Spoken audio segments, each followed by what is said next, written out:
Gaza Israeli হামলায় ২৪ ঘণ্টায় নিহত আরও ৭৯ জন। এছাড়া ত্রাণ নিতে আসা ফিলিস্তিনিদের ওপর ইসরায়েলের গুলিতে আরও বহু হতাহত, জাতিসংঘের উদ্বেগ।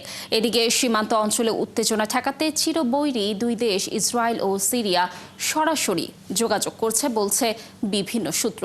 যুক্তরাষ্ট্রের শিক্ষার্থী ভিসার অ্যাপয়েন্টমেন্ট অনির্দিষ্টকালের জন্য স্থগিত করল ট্রাম্প প্রশাসন। এদিকে বন্ধ হতে পারে ৩ বছরে জার্মান নাগরিকত্ব পাওয়ার সুযোগ। দর্শক, জানাবো সেই খবরও। বিশ্বের নানা প্রান্তের এমন সব খবর নিয়ে বিশ্বযোগের আজকের আয়োজনে স্বাগত জানাচ্ছি আমি কানিজ লাবণী। গাজা ইসরায়েলের অব্যাহত হামলায় মঙ্গলবার অন্তত ৭৯ জন ফিলিস্তিনি নিহত হয়েছেন। এছাড়া গাজা ইসরায়েলি ও যুক্তরাষ্ট্র সমর্থিত ত্রাণ বিতরণ কেন্দ্রে ছুটে আসা মানুষের উপর প্রকাশ্যে গুলি চালিয়েছে ইসরায়েলি সেনাবাহিনী। এতে অন্তত ৩ ফিলিস্তিনি নিহত হয়েছেন। গাজার কর্তৃপক্ষ জানিয়েছে মঙ্গলবার দক্ষিণাঞ্চলীয় রাফা শহরে এই ভয়াবহ ঘটনায় ৪৬ জন আহত এবং ৭ জন এখনও নিখোঁজ রয়েছেন। এ ঘটনায় উদ্বেগ জানিয়েছে জাতিসংঘ। সৃষ্টি ঘটকের প্রতিবেদন। ইসরায়েল ও যুক্তরাষ্ট্রের সমর্থিত একটি সংগঠনের ডাকে ত্রাণ নিতে মঙ্গলবার এভাবেই ছুটে যান গাজার ফিলিস্তিনিরা। দীর্ঘদিন ক্ষুধার্ত থাকার পর একমুঠো খাবারের আশায় হুড়োহুড়ি লেগে যায় দক্ষিণ গাজার রাফা শহরে। কিন্তু এমনই ভিড়ের মাঝেও গুলি ছোড়ে ইসরায়েলি বাহিনী। তৈরি হয় এক হৃদয় বিদারক পরিস্থিতি।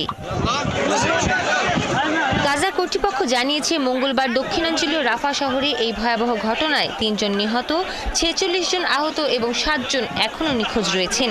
এই উদ্যোগ নেয়া সাহায্যকারী গোষ্ঠী গাজা হিউম্যানিটেরিয়ান ফাউন্ডেশন GHF এই প্রতিবেদন অস্বীকার করেছে। গাজার সরকারি মিডিয়া অফিস এক বিবৃতিতে বলেছে, সেখানকার ক্ষুধার্ত বেসামরিক নাগরিকদের সাহায্য দেওয়ার ভান করে একত্রিত করে তাদের ওপর গুলি চালানো হয়েছে। অন্যদিকে ইসরায়েলি সামরিক বাহিনী দাবি করেছেন তাদের সেনারা বিতরণ স্থানের বাইরের এলাকায় সতর্কতামূলক গুলি চালিয়েছে। ইসরায়েলের প্রধানমন্ত্রী বেনিয়ামিন নেতানিয়াহু GHF এলাকায় বিশৃঙ্খলার কথা স্বীকার করেছেন, কিন্তু বলেছেন যে গুলি চালানোর বিষয়টি একটি ছোট্ট ঘটনা ছিল। নেতানিয়াহু আরও দাবি করেন গাজা উপত্যকায় অপুষ্টির কোনো প্রমাণ নেই। বলেন, যুদ্ধের শুরু থেকে এখন পর্যন্ত সেখানে একজনও ক্ষীণকায় মানুষ দেখা যায়নি। এদিকে এই ঘটনায় জাতিসংঘ ও সাহায্য সংস্থাগুলো তীব্র সমালোচনা করেছে। গাজায় ত্রাণ নিতে যাওয়ার যে ভিডিও আমরা দেখেছি তা খুবই হৃদয় বিতারক।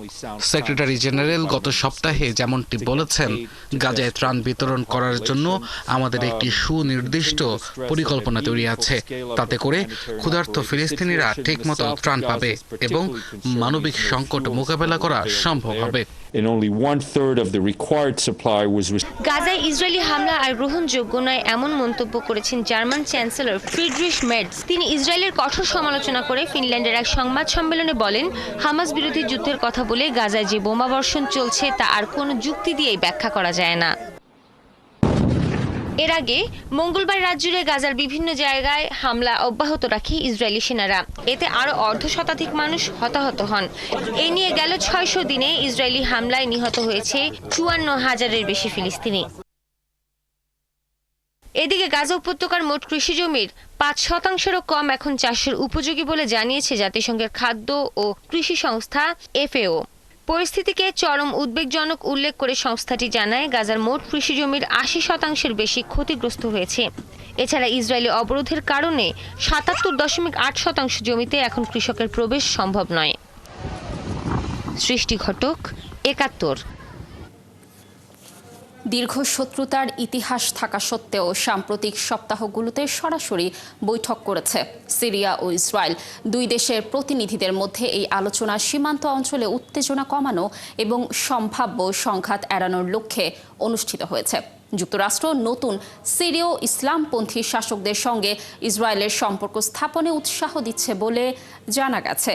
জানা যায়, সিরিয়ার পক্ষ থেকে আলোচনার নেতৃত্ব দিচ্ছেন সিনিয়র নিরাপত্তা কর্মকর্তা আহমেদ আল দালাতি। তিনি বর্তমানে কুনেইত্রা প্রদেশের গভর্নর এবং সম্প্রতি সৈদা প্রদেশের নিরাপত্তার দায়িত্ব পেয়েছেন। এই সংলাপের একাধিক ধাপ হয়েছে সীমান্তবর্তী এলাকায়, যার মধ্যে কিছু ইসরায়েলি নিয়ন্ত্রিত অঞ্চলেও অনুষ্ঠিত হয়েছে। তবে ইসরায়েলের পক্ষে কারা আলোচনায় অংশ নিয়েছেন তা নিশ্চিত হওয়া যায়নি। দুজন সূত্র জানিয়েছেন তারা সম্ভবত নিরাপত্তা বিভাগের কর্মকর্তা। তবে ইসরায়েল বা সিরিয়া সরকার এ বিষয়ে আনুষ্ঠানিক মন্তব্য করেনি।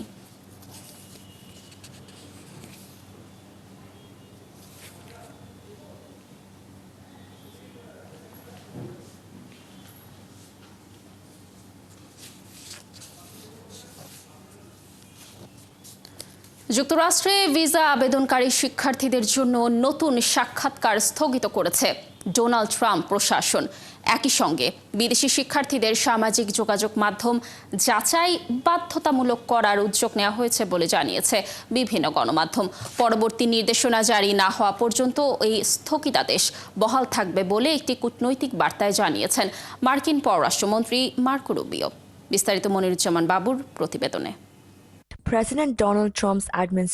প্রেসিডেন্ট ট্রাম্প দ্বিতীয় মেয়াদে ক্ষমতায় আসার পর থেকেই তাঁর প্রশাসন বিশ্ববিদ্যালয়গুলোর জন্য বরাদ্দ শত শত মিলিয়ন ডলারের তহবিল সহায়তা স্থগিত করেছে এবং কিছু শিক্ষার্থীকে দেশ ছাড়া করার পদক্ষেপ নিয়েছে। পাশাপাশি বাতিল করেছে হাজার হাজার ভিসা। তবে এসব পদক্ষেপের অনেকটি আদালত স্থগিত করেছেন। এবার এক কূটনৈতিক বার্তায় মার্কিন পররাষ্ট্রমন্ত্রী মার্কো রুবিও বিশ্বজুড়ে মার্কিন দূতাবাসগুলোকে নির্দেশ দিয়েছেন নতুন শিক্ষার্থী ভিসার জন্য অ্যাপয়েন্টমেন্ট কার্যক্রম বন্ধ রাখতে। বার্তায় বলা হয়েছে এই স্থগিতাদেশ পরবর্তী নির্দেশ না দেওয়া পর্যন্ত কার্যকর থাকবে। বার্তায় আরও উল্লেখ করা হয় সামাজিক মাধ্যমে স্ক্রিনিং বা নজরদারি জোরদার করা হবে, বিশেষ করে শিক্ষার্থী এবং এক্সচেঞ্জ প্রোগ্রাম ভিসার ক্ষেত্রে। এতে মার্কিন দূতাবাস এবং কনসুলেটগুলোর উপর বড় ধরনের প্রভাব পড়তে পারে বলে সতর্ক করা হয়েছে। নতুন এই নির্দেশনা যুক্তরাষ্ট্রের বিশ্ববিদ্যালয়গুলোর উপর গুরুতর প্রভাব ফেলতে পারে, বিশেষ করে যেসব বিশ্ববিদ্যালয় বিদেশি শিক্ষার্থীর উপর আর্থিকভাবে নির্ভরশীল। এদিকে হোয়াইট হাউস অভিযোগ করেছে কিছু বিশ্ববিদ্যালয় বৈষম্যমূলক ভর্তি নীতি বজায় রাখছে এবং অভিবাসন আইন লঙ্ঘন করছে। তবে বিশ্ববিদ্যালয়গুলোর পক্ষ থেকে অভিযোগ করা হয়েছে ট্রাম্প প্রশাসন মুক্ত মত প্রকাশের অধিকার খর্বের চেষ্টা করছে। সিবিএস নিউজ জানিয়েছে স্টেট ডিপার্টমেন্টের স্মারকলিপিতে মার্কিন দূতাবাসগুলোকে ভিসা প্রার্থী শিক্ষার্থীদের যাদের এখনও অ্যাপয়েন্টমেন্ট তারিখ দেওয়া হয়নি সেগুলো স্থগিত করার নির্দেশ দেওয়া হয়েছে। তবে বলা হয়েছে যে যাদের অ্যাপয়েন্টমেন্ট এরই মধ্যে নির্ধারিত রয়েছে সেগুলোর কার্যক্রম চালু থাকবে। যুক্তরাষ্ট্রের কিছু অভিজাত কলেজের সঙ্গে ট্রাম্পের বিরোধের মধ্যেই নতুন এই পদক্ষেপ নেওয়া হলো। এর আগে দেশটির বেশ কিছু কলেজকে ট্রাম্প বেশি বামপন্থী বলে উল্লেখ করেছেন। মনিরুজ্জামান বাবু, ৭১। দর্শক, এই বিষয়ে আরও বিশ্লেষণ করতে আমাদের সাথে স্টুডিওতে যুক্ত হয়েছেন আন্তর্জাতিক সম্পর্ক বিশ্লেষক অধ্যাপক ডক্টর মোহাম্মদ শফিকুল ইসলাম। ডক্টর মোহাম্মদ শফিকুল ইসলাম, আপনাকে স্বাগত ৭১-এর বিশ্বযোগে। শফিকুল ইসলাম, আপনার কাছে জানতে চাচ্ছিলাম যে ট্রাম্প যে সিদ্ধান্ত নিল আসলে বিদেশি শিক্ষার্থীদের ব্যাপারে, এই বিষয়ে আসলে বাংলাদেশি শিক্ষার্থীরা যারা যুক্তরাষ্ট্রে পড়াশোনা করতে ইচ্ছুক তারা আসলে কতটা ক্ষতিগ্রস্ত হলো, পুরো বিষয়টি নিয়ে বলবেন। ধন্যবাদ আপনাকে। আপনি জানেন যে ট্রাম্প শুরু থেকেই রক্ষণশীল অভিবাসন নীতি অনুসরণ করছেন এবং ট্রাম্প বিশ্বাস করেন হোয়াইট সুপ্রিমেসির উপর তিনি গুরুত্ব দিয়ে থাকেন এবং ডোমেস্টিক আইসোলেশন এবং ডোমেস্টিক ডেভেলপমেন্টের উপর গুরুত্ব দিয়ে থাকেন। তারই পরিপ্রেক্ষিতে তিনি বিশেষ করে স্টুডেন্ট ভিসার ক্ষেত্রে রেস্ট্রিকশন আরোপ করেছেন, বিশেষ করে হাই রিস্ক কান্ট্রিগুলোর ছাত্রছাত্রীদের ক্ষেত্রে এটা প্রযোজ্য হবে। এবং আরেকটা বিষয়ে তিনি নীতি অবলম্বন করেছেন যে সোশ্যাল মিডিয়া রিভিউ করার একটা নীতি নির্দেশ দিয়েছেন দূতাবাসগুলোকে। তো সোশ্যাল মিডিয়া রিভিউ করার কারণ হচ্ছে যে তারা দেখবে যে স্টুডেন্ট যুক্তরাষ্ট্রে ভিসার জন্য আবেদন করছে তাদের কোনো বক্তব্য বা কোনো দেশের জন্য মানে মার্কিন যুক্তরাষ্ট্রের জন্য হুমকি স্বরূপ হয় কিনা। তো আমি মনে করি যে বাংলাদেশ হাই রিস্ক কান্ট্রির তালিকায় নেই। বাংলাদেশ মার্কিন যুক্তরাষ্ট্রে যে হাই রিস্ক কান্ট্রির তালিকা করেছেন সেই তালিকাভুক্ত দেশ নয়। তবে আমাদের দেশের ছাত্রছাত্রীদের মধ্যে কেউ যদি সোশ্যাল মিডিয়ায় কোনো ধরনের কমেন্ট করে থাকেন যেটা মার্কিন যুক্তরাষ্ট্রের কাছে মনে হয় যে এটা রিস্ক হতে পারে, সেক্ষেত্রে হয়তো সমস্যা হতে পারে। অন্যথায় আমরা দেখছি যে আমাদের দেশের ছাত্রছাত্রীদের ক্ষেত্রে মার্কিন যুক্তরাষ্ট্রে ভিসা পাওয়ার ক্ষেত্রে কোনো সমস্যা হওয়ার কথা না। কারণ হচ্ছে আমরা হাই রিস্ক কান্ট্রির তালিকাভুক্ত দেশ নয়। শফিকুল ইসলাম, আরও একটি বিষয় জানতে চাচ্ছি যে অনেকেই তো আসলে পড়াশোনা করতে যুক্তরাষ্ট্রে পাড়ি জমাচ্ছে, সেই ক্ষেত্রে আসলে বিশ্বের যারা শিক্ষার্থী রয়েছে, যারা যুক্তরাষ্ট্রে পড়াশোনা করতে আসছে, এই ঘটনার পরে আসলে তাদের উপর কোনো প্রভাব পড়বে কিনা বা শিক্ষাঙ্গনে কোনো প্রভাব পড়বে কিনা এই বিষয়ে জানাবেন। এবং আরেকটি বিষয় আপনি যেটি বলছিলেন যে তাদের সোশ্যাল মিডিয়াগুলো দেখা হবে খুঁটিয়ে যে তারা কি পোস্ট করছে, এই বিষয়টি আসলে কতটুকু যৌক্তিক বলে আপনি মনে করছেন?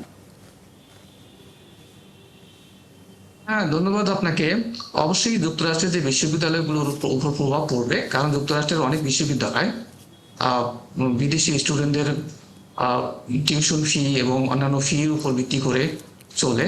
সুতরাং যুক্তরাষ্ট্রের বিশ্ববিদ্যালয়গুলোরও প্রভাব পড়বে। আর একটা হচ্ছে যে অন্যান্য যেসব ছাত্রছাত্রীরা যুক্তরাষ্ট্রে পড়াশোনা করতে আগ্রহী তাদের ক্ষেত্রেও এক ধরনের প্রভাব পড়বে। তারাও হয়তো বিভিন্ন সমস্যায় পড়বেন, যুক্তরাষ্ট্রের ভিসা পেতে অনেক ব্যাক পাবেন।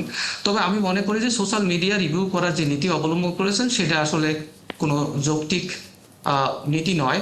যুক্তরাষ্ট্র হয়তো মনে করছেন যে সোশ্যাল মিডিয়া রিভিউ করলে ওই ব্যক্তি যুক্তরাষ্ট্রের সিকিউরিটির জন্য কোনো হুমকি কিনা, বা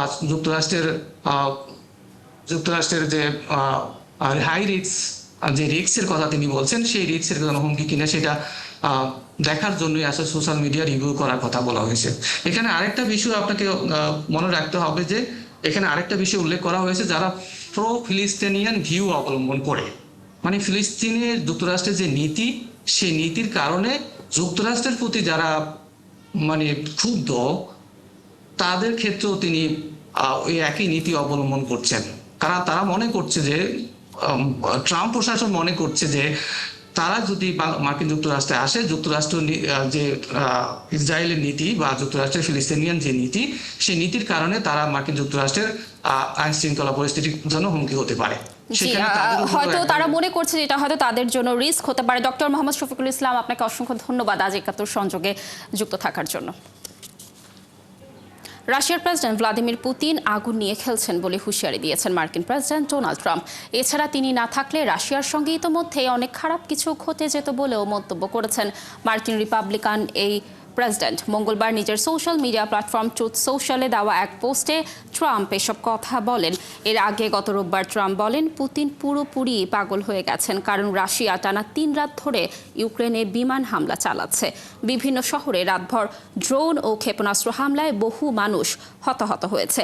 ট্রাম্প এ নিয়ে বিস্ময় প্রকাশ করে বলেন পুতিনের সঙ্গে তার সবসময়ই ভালো সম্পর্ক ছিল, কিন্তু এখন পুতিনকে অস্বাভাবিক লাগছে তার। রাশিয়ার প্রেসিডেন্টের আচরণ নিয়ে ট্রাম্পের এই মন্তব্যের জবাবে ক্রেমলিনের মুখপাত্র দিমিত্রি পেসকভ ট্রাম্পের মন্তব্যগুলোকে আবেগের মাত্রাতিরিক্ত বহিঃপ্রকাশ হিসেবে বর্ণনা করেন।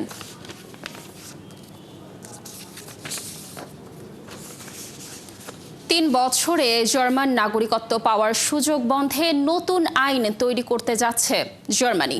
বুধবার জার্মান মন্ত্রিসভায় বৈঠকে নাগরিকত্ব আইন বিষয়ক খসড়া প্রস্তাব উপস্থাপন করার কথা রয়েছে দেশটির স্বরাষ্ট্রমন্ত্রী আলেকজান্ডার ডোব্রিমটার। এই খসড়া প্রস্তাবে ৩ বছর জার্মানিতে অবস্থান এবং উচ্চ পর্যায়ে ভাষা দক্ষতা থাকলে জার্মান নাগরিকত্বের দ্রুত পন্থাটি রদ করার কথা উল্লেখ করা হয়েছে। মঙ্গলবার এই বিষয়ে গণমাধ্যমের সঙ্গে আলাপকালে দেশটির স্বরাষ্ট্রমন্ত্রী আলেকজান্ডার বলেছেন, এই এক্সপ্রেস নাগরিকত্ব তারা বন্ধ করবেন। জার্মান নাগরিকত্ব একটি ইন্টিগ্রেশন পদ্ধতির মধ্য দিয়ে গিয়ে তারপর মেলে একেবারে গোড়াতে নয়। তিনি বলেন, জার্মানিতে জীবনযাপনে অভ্যস্ত হওয়া ও এখানকার সমাজে মিশতে পারার জন্য ৩ বছর যথেষ্ট কোনো সময় নয়।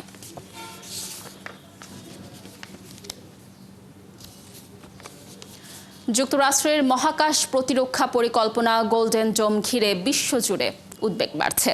ওয়াশিংটনের এই পরিকল্পনা বিশ্বব্যাপী নতুন পারমাণবিক ও মহাকাশে অস্ত্র প্রতিযোগিতা শুরু করবে বলে সমালোচনা করছে বিভিন্ন দেশ।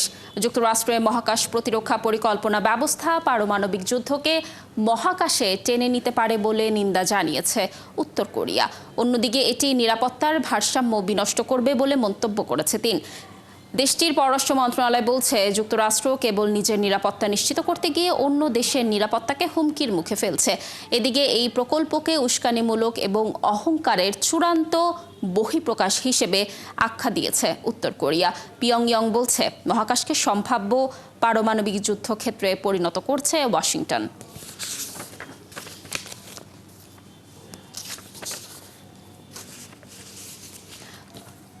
ইতালির রোম শহরে পেট্রোল পাম্পে কর্মরত অবস্থায় ডাকাতদের হামলায় নাহিদ মিয়া নামের এক প্রবাসী বাংলাদেশি নিহত হয়েছেন। স্থানীয় সময় মঙ্গলবার দুপুর 12টার দিকে এই ঘটনা ঘটে। প্রত্যক্ষদর্শী ও স্থানীয় সূত্রে জানা গেছে, কয়েকজন মুখোশধারী ডাকাত পেট্রোল পাম্পে ঢুকে টাকা পয়সা লুটের চেষ্টা করে। এ সময় নাহিদ মিয়া বাধা দিলে ডাকাতরা তাকে ছুরিকাঘাত করে পালিয়ে যায়। গুরুতর অবস্থায় নাহিদ মিয়াকে স্থানীয় হাসপাতালে নেওয়া হলে চিকিৎসক তাকে মৃত ঘোষণা করেন।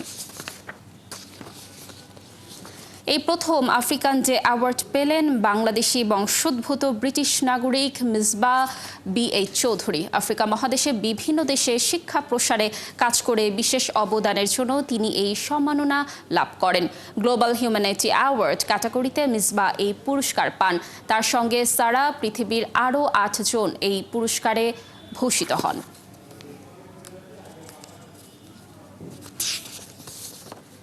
দর্শক, এই ছিল আজকের আয়োজনে। কাল একই সময় আবারও হাজির হবে বিশ্বযোগ। চোখ রাখুন ৭১-এর ফেসবুক পেজে এবং সাবস্ক্রাইব করুন ৭১-এর ইউটিউব চ্যানেল ৭১-এর সাথে।